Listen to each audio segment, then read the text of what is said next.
السلام علیکم، good afternoon. کیا حال ہے سب کے؟ ٹھیک ٹھاک ہے؟ دین اسلام کی باتیں میں آپ سب کو ویلکم کرتے ہیں. گڈ آفٹرنون اس لیے بولا ہے کیونکہ ابھی دن کا وقت چل رہا ہے اور 4 یا 4:30 تک آپ کو پتہ ہے شام ہو جاتی ہے. سو آج ہم لوگ دین اسلام کا درس پارٹ 11 سننے جا رہے ہیں. آئیے شروع کرتے ہیں. بے شک اللہ اس سے نہیں شرماتا کہ وہ سمجھانے کے لیے کوئی مثال بیان کرے. نمبر 4، حیا اور مرد دونوں کے لیے لازم ہے.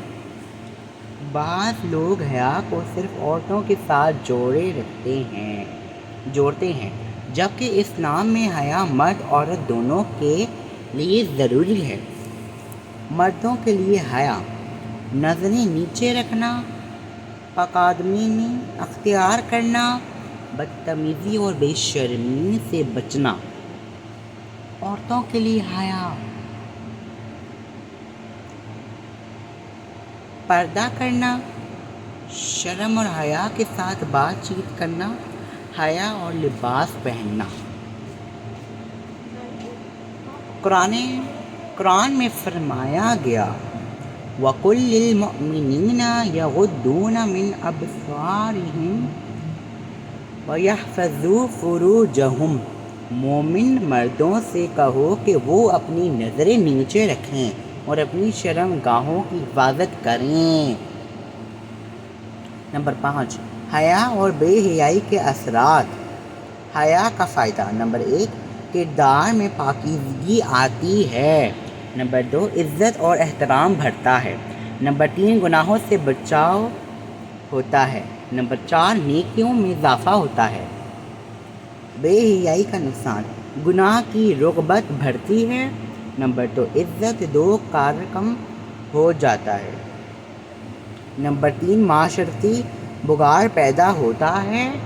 نمبر 4، گناہ بھر دیے جاتے ہیں. نبی کریم خاتم النبیین نے فرمایا جب تم میں حیا نہ رہے تو جو چاہے کرو. یعنی اگر کسی شخص میں حیا ختم ہو جائے تو وہ کسی بھی گناہ کے کرنے میں شرمندہ نہیں ہوتا. نمبر 6، علمی زندگی میں اس حدیث کا اطلاق. ہمیں اپنی روزمرہ زندگی میں حیا کو اپنانا چاہیے. وہ لباس، گفتگو، رویے یا نظریں نیچے رکھنے کی صورت میں ہو. بے حیائی سے بچنے کے لیے میڈیا اور معاشرتی برائیوں سے پرہیز کرنا چاہیے. اپنے بچوں کو حیا سکھانی چاہیے تاکہ وہ اسلامی اقدار کے مطابق زندگی گزار سکیں.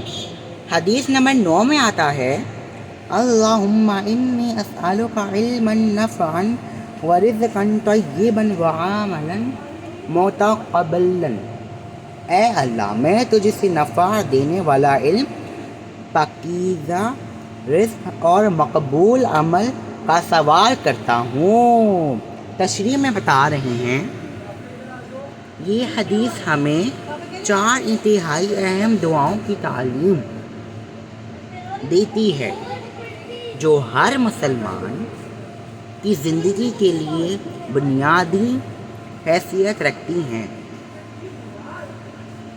آئیے اس حدیث کی تفصیلی تشریح کرتے ہیں. نمبر 1، نبی کریم خاتم النبیین نے فرمایا اللہم انی اسألک علما نافعا. ترجمہ ہے اے اللہ، میں تجھ سے ایسا علم مانگتا ہوں جو مجھے اور دوسروں کو فائدہ دے. علمی نفع کی خصوصیات: ایسا علم جو انسان کے ایمان اور عمل میں بہتری لائے. ایسا علم جس سے دوسروں کو فائدہ پہنچایا جا سکے.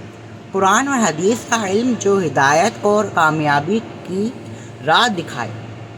قرآن مجید میں بھی اللہ تعالیٰ نے علم کی فضیلت کو بیان کیا ہے یرفع اللہ الذین آمنوا منکم والذین اوتوا العلم.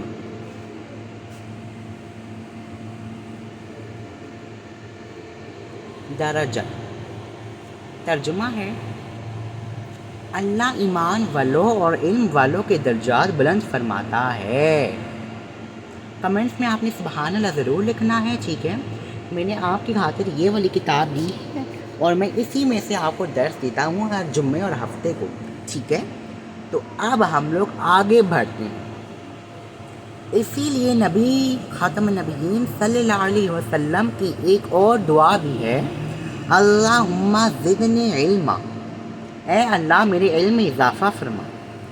علمی سبق، ہمیں ہمیشہ ایسا علم حاصل کرنے کی کوشش کرنی چاہیے جو اللہ کے قریب لے جائے، دوسروں کے لیے نفع بخشش ہو اور دنیا اور آخرت میں کامیابی کا ذریعہ بنے۔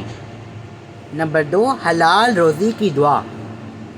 نبی خاتم النبیین نے فرمایا ورزقا طیبا، اے اللہ مجھے پاکیزہ اور حلال روزی عطا فرما۔ نمبر 3، حلال روزی کی اہمیت۔ حلال روزی کھانے سے دل اور اعمال پاکیزہ ہوتے ہیں۔ حرام کمائی عبادت میں بے برکتی اور دعا کی نامقبولی کا سبب بنتی ہے۔ نمبر 4، اللہ تعالیٰ نے اہل ایمان کو پاکیزہ رزق کی تلقین کی ہے، یا ایھا الرسول قولوا من الطیبات واعملوا صالحا، اے رسولو پاکیزہ چیزیں کھاؤ اور نیک عمل کرو۔ علمی سبق، ہمیں ہمیشہ حلال کمائی کے ذریعے اپنی زندگی گزارنی چاہیے، کیونکہ حلال روزی میں برکت ہوتی ہے اور یہ اللہ کی رضا کا سبب بنتی ہے۔ قبولیت علم کی دعا۔ نبی کریم خاتم النبیین نے فرمایا وعملا متقبلا، ترجمہ ہے اے اللہ میں تجھ سے ایسا عمل مانگتا ہوں جو قبول ہو جائے۔ اب یہاں تک ہم نے اینڈ کر لیا ہے، جو باقی چیزیں رہ گئی وہ انشاءاللہ آپ کو جمعے والے دن 10 جولائی بروز جمعہ سننے کی سعادت حاصل کریں گے ہم انشاءاللہ۔ اب اور بھی بہت کچھ لے کے آئیں گے ہم آپ کے لیے، جو آپ کے اسلام کو اور بھی بہتر کرے، آپ کو اسلام کی طرف دل لگانے کی سعادت حاصل کرے، نماز پڑھنے کی توفیق عطا فرمائے، قرآن، حج، روزہ، زکوٰۃ، تقویٰ، ان سب کے بارے میں ہم لوگ سنتے رہیں گے۔ اب یہ کتاب بہت لمبی ہے، اور ہاں اگر اگلے سال رمضان میں بھی یہ کتاب ہمارے پاس ہوئی تو اس کی جو ٹائمنگس ہیں وہ ہر ہفتے کو، ٹھیک ہے، ہر ہفتے کو، اور ٹائم کون سا ہوگا؟ عشاء کے بعد تو تراویح میں مصروف ہو جائیں گے آپ لوگ، مغرب کے بعد افطاریوں میں، عصر کے بعد ہمارے پاس ٹائم نہیں ہوگا، ظہر کے بعد یہ ٹائم آپ کے لیے ہوگا، ٹھیک ہے۔ خدا حافظ، اپنا ڈھیروں خیال رکھیے گا، جمعے والے دن انشاءاللہ آپ سے ملاقات ہوگی۔ دعائیں دیتے رہیں اور لیتے رہیں۔